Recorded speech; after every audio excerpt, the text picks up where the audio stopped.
kapag tabingi na guys ang rear fender ng ating mga Honda Click, napakadali lang ibalik yan guys, no? So sundan nyo lang tong video na guys, ituturo ko sa inyo kung paano siya gagawin, lalong lalo na sa mga wala pang idea. Okay, so gawin na natin guys.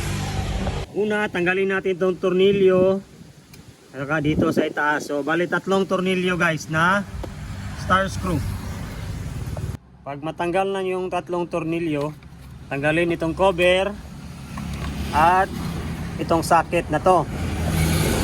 Pagkatapos tanggalin tong nut na to, gamit kayo ng 8mm na socket wrench.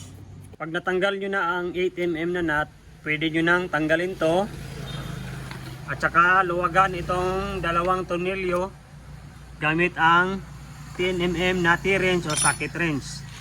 Pagkatapos nyan, dito kayo mag-align. Ayan. So ganyan yan siya kanina, di ba? Ayun. So ngayon, naluwagan na natin siya. Ayan o. Nag-align na siya guys. Ngayon, higpitan ko lang siya guys. Ayan na siya guys, no? Alignment check tayo guys. Ayan. So, okay.